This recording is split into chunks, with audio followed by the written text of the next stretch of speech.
The Florida Gators will face the UConn Huskies in the round of 32. The winner going to the Sweet 16. Let's talk about it here on Locked On Gators and Locked On UConn.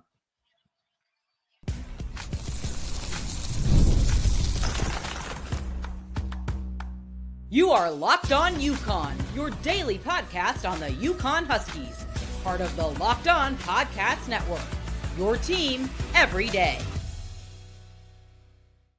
Oh, and welcome back to a special episode of Locked On Gators, Locked On UConn. I am Brandon Olsen. This is Mark Zanetto of Locked On UConn. And Mark, you are obviously boots on the ground there. Florida Gators facing UConn Huskies here with a large spread. We'll talk about that one later. That's just a wild one. But as you're gearing up for this game, we're about an hour and a half away from game time.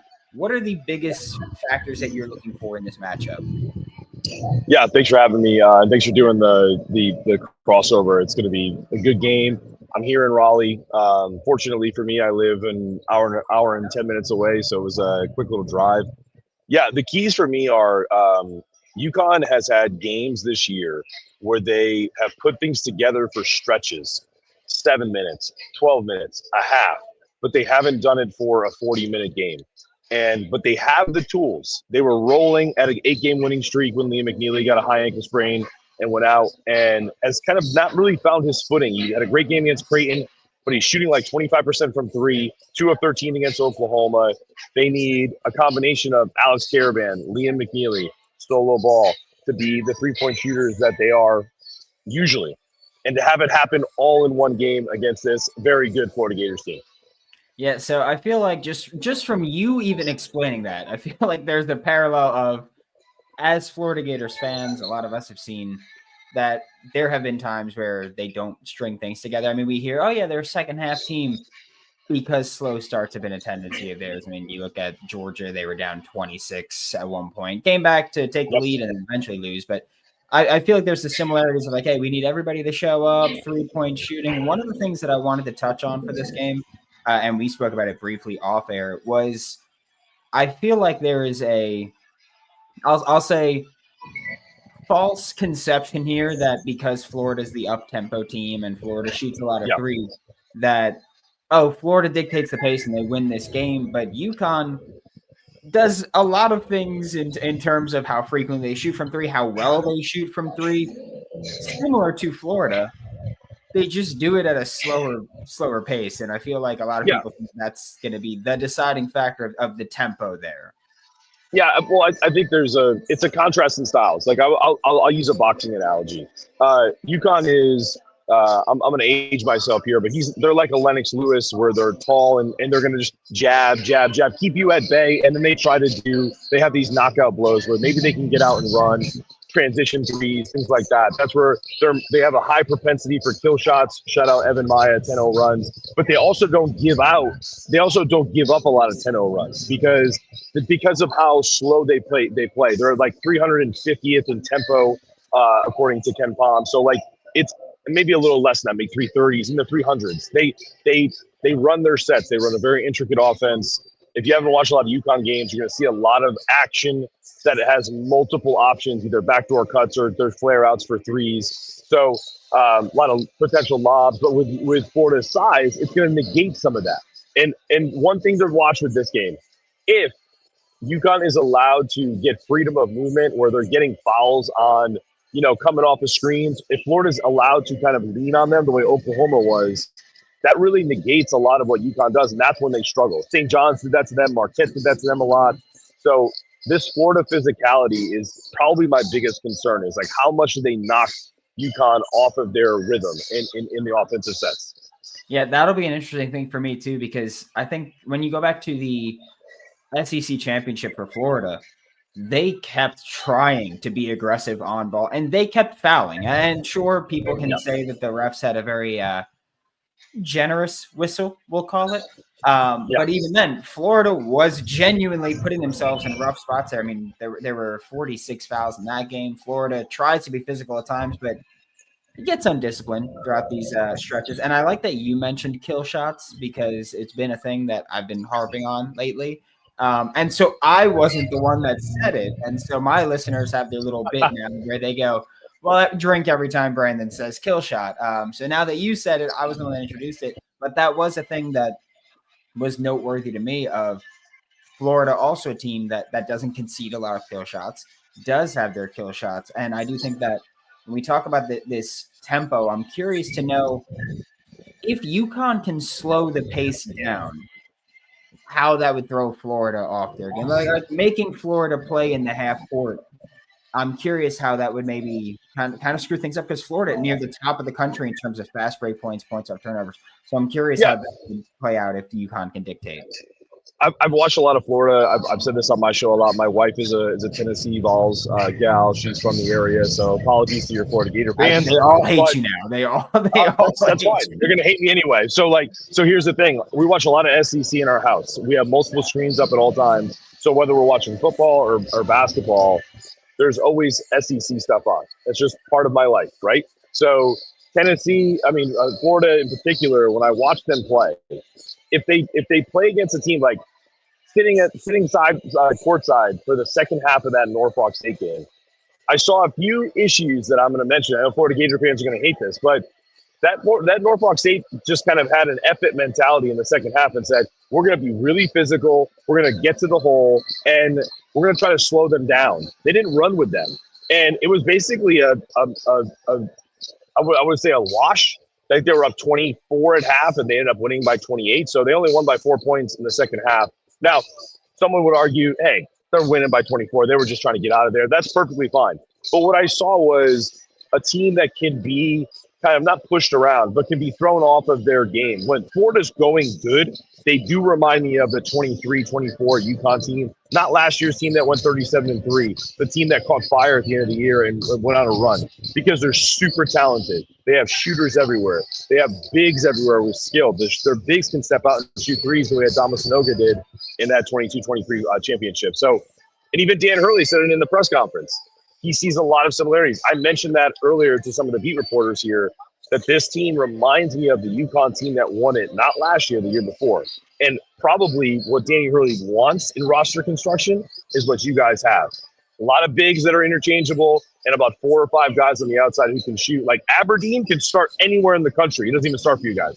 So that's what I'm talking about. If UConn is going to win this game, they have to limit how many guys get off, right? Like if 3 guys have 20 points for Florida today and their bigs are dominating, I'm going to leave early. Like it's going to be over quick. So that's my biggest concern. But because of the tempo that UConn plays, I think they negate a little bit of that. You know what I mean? Like if you're running 25 seconds off the shot clock every time and you're making shots, it kind of limits the possessions. Therefore, it limits that big 9.5 point spread. And I know some people in your chat are here. All they have to do is run. It's hard to do that when a team is playing kind of slow down offense. They're not quite like Virginia, but they play a very methodical pace.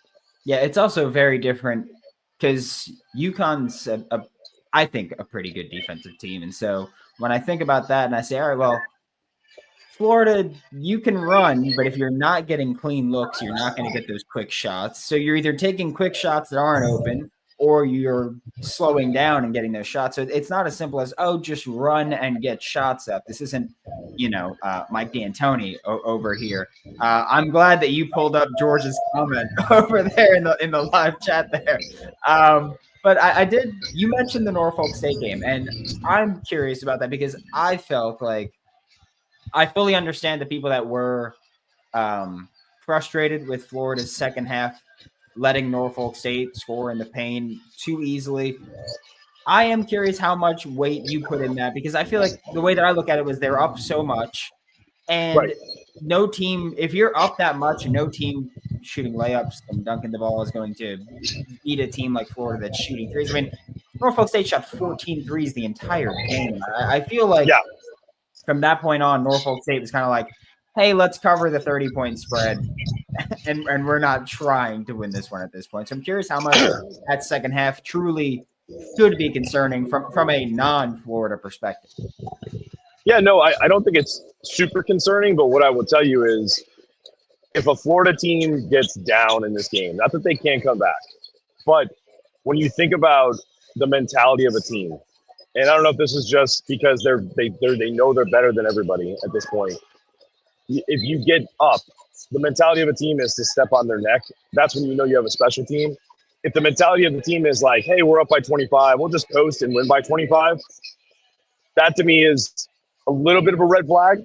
And it may have something to do with Todd Golden, who's a fantastic coach, but he just got his first NCAA tournament win a couple days ago. So, like, he hasn't been here before. Like, he hasn't had that experience. And so it's less about the players. I'm more worried. I'm more concerned about if I was a Florida fan, the matchup of these head coaches, right? You have Todd Golden, again, who I think is a great coach, but you have Dan Hurley, who hasn't lost in March in almost 3 years. So they won 13 straight NCAA tournament games, most by double digits. They won by 8 against Oklahoma. So I don't know. It's going to be interesting, and I'm curious to see if things get tight, how the team reacts to what their coach is telling them.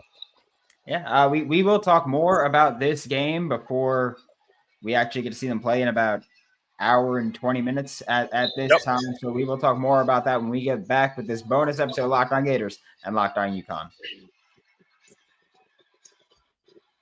Daylight saving times may have snuck up on us again, and if you're feeling that lost hour of sleep, 5-hour energy has your back. The extra sunshine means more time for fun, but sometimes you need a little boost to power through. It's going to be a long day. Florida, UConn, whoever wins this one will not find out who their next matchup is until later tonight. That game's at 7:10 p.m. 5hourenergy.com to find over 15 flavors to choose from, including watermelon, blue raspberry, peach mango, strawberry banana, grape, my favorite. You can even build your own 12-pack or 24-pack delivered right to your door. Need one now? Grab a 5-hour energy shot at your local grocery or convenience store. They're everywhere. Stock up today and stay energized. And if you're not a Florida Gators fan, not a UConn fan, whatever team you're a fan of, if you want to go to their next game, provided they advance, go to Game Time. Game Time is the best place to buy tickets. So you can imagine watching your favorite team live. Any sport, baseball starting up this weekend or this week, Thursday.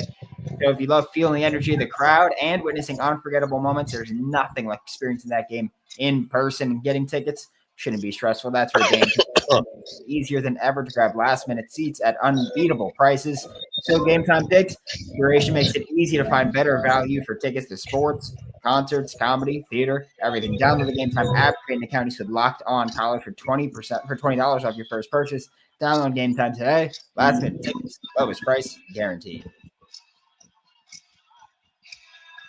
Thanks for being Locked On Gators or Locked On UConn, your first listen of the day. Every day we are available daily and free reviews in the podcast and on YouTube. Brandon also from Locked On Gators here with Mark Zanetto of Locked On UConn. And Mark, we talked about this briefly. Personally, I think it's insane, but the Florida Gators 9.5-point favorites in this game on FanDuel. As a UConn fan, does that piss you? As a Gator fan, I feel like that's outrageous. So as a UConn fan, I can imagine that pisses you off there. Well, and I apologize for the noise. We're inside the arena, so they're playing music. So if you're hearing that in the background, lower your volume. I'll mute myself when Brandon's talking. No, I am a little. I would be a little pissed off if I was a UConn. More so if you're the UConn staff. Like, again, like, how about, like, I get it. If Florida comes out here and plays the best game of the year, they'll cover that spread because they're a really good team and they're either number 1 in the country or 2 in the country at this point.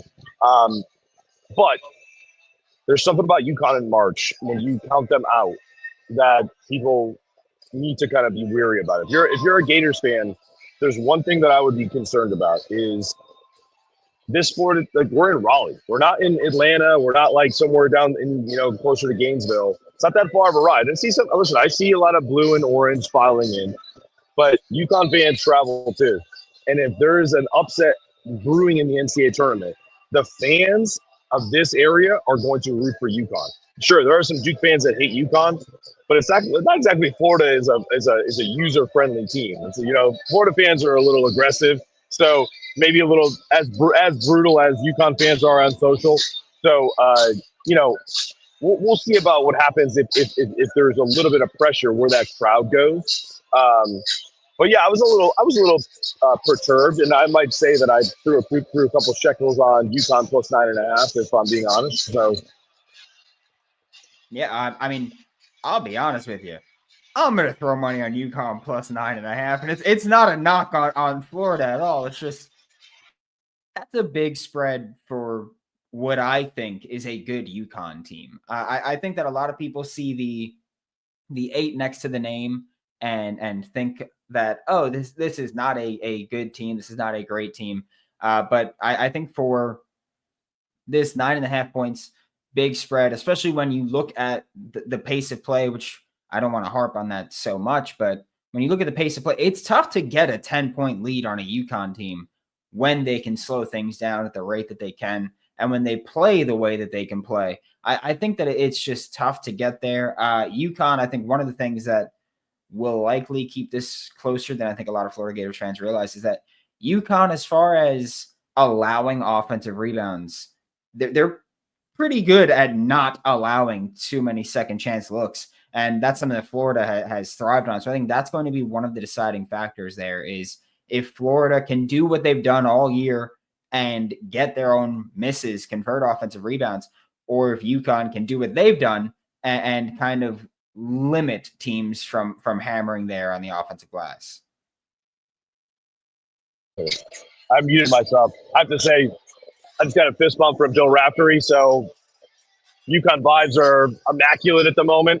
It's over. So it's over for you Gator fans. Bill Raftery just said, "You ready to go?" And I said, "You're goddamn right I am." So yeah, I'm putting in UConn money line right now. Don't even worry. Put money line UConn right now. So no, I got lucky enough to sit behind them last game. I don't think I'm going to get as lucky this time because it was a late game. There was less people here, but as the first game, I'll probably be mulling around somewhere. But no, I'm going to say this.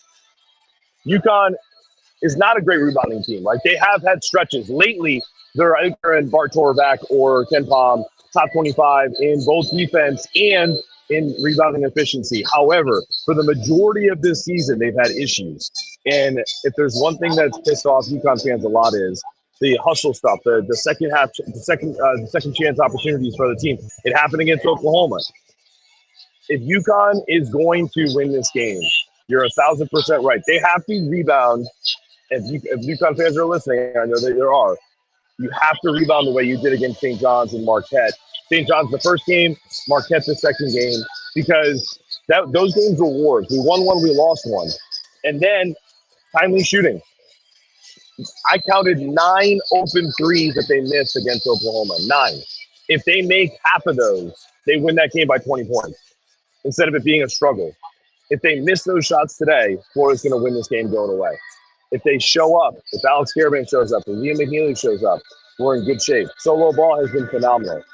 Biggest X factor in this game, for sure for me, is the foul trouble that both Terrace Reed Jr. and Samson Johnson always find themselves in. And against these Florida bigs, can they play defense without fouling? If they score, they score, but don't exacerbate it by getting fouls and giving them and ones as well. So those are the 1,000% key factors in this game. Yeah, I think that I like that you mentioned the foul trouble there because one of the things I noticed when preparing for this was that UConn's defense allows a free throw rate of 40.3%, which is bottom 30 in the entire country. And so if that's the thing where Florida, though, not a good free throw shooting team at all. So if you're getting a Ruben Chinyelu to the line, Alex Condon's had his fair share of struggles. If those are the guys getting to the line, the bigger benefit is just getting UConn's players into foul trouble as far as getting the actual free throws, because you can't rely on either of them to actually convert those opportunities. We're going to wrap this up in a minute because I know that you guys are getting ready to get situated and everything's getting on there. But before we go, Mark, I need a final prediction from you. This is a tough one, man. I did 2 brackets in this tournament. I have one bracket with UConn winning it all, and I have one bracket with Florida winning it all. I've been saying it all year. This is not because we're doing a crossover episode, and I'm not trying to suck up to your Gator fans. This Florida team is the best team I've seen all year. They've been consistent. I know there's probably nitpicky things that you guys discuss all the time. You do a daily show, but if I was at Florida, I'd feel good. But there's just something about UConn in March that I think they're going to win this game. and it's going to be a shock for most of the country, if not all of it, because no one's picking UConn. No analysts, no pundits. So I'll be the homer that does it. I will say UConn 74, Florida 72. Okay, all right, close. I was gonna say I'm picking Florida, of course. Like you mentioned, like it's tough to not sound like a homer from either side, I think here. But Right. yeah, like I think it's tough to not sound like a homer there. But I do think that this is a team for Florida that they lost to Georgia about a month ago, and I was like, hey, don't be shocked if in a few weeks they have another game like that, because it seems like that's been a trend for Florida where every few weeks they just don't show up for a game. And that's happened before, and I'm going to hope to God it doesn't happen again, because there's no more redos, no more second chances here. Yep. But I was going to say, I think Florida wins this game. I think it will be a little higher scoring. I was going to say 80-74 for Florida to win this one. I do think that hopefully they'll be able to convert on the open looks that they should hopefully be able to get. And UConn probably going to get some open looks as well. Florida plays help defense. They rotate down. So I do think that Florida should win this game, and hopefully will. We're about an hour from tip-off. I am Brendan Olsen with Locked On Gators. This is Mark Zanetto with Locked On UConn. Be sure to follow, subscribe, and we will be live after the game on Locked On Gators. And Mark, let the people know what your plans are for after this game. Yeah, no, I will do a quick live reaction, like very quick, because I want to get in the press conference or whether it's a somber situation or if it's an excited situation for the team that will be heading to San Francisco in the regional. So I'll be check me out whenever the game is over, 2:15ish. Also, one quick funny thing, my media credential, I don't know if you can see it, says Locked On Oklahoma. So, hey, we're getting all the Oklahoma vibes, but hopefully their fans come and root for us to beat you guys. So just thought that was funny. I noticed it today on the ride in. I was just like, what the hell? But hey, whatever. I was so excited the other day, I didn't even notice it. But we're ready to go. Hey, I'm sure that John Williams and Jay Smith with Locked On Sooners will love that. They're not there, so they're at least represented. Thank you so much, Mark. This is Locked On UConn, Locked On Gators, and we'll see you all next time. Go Huskies. Go Gators.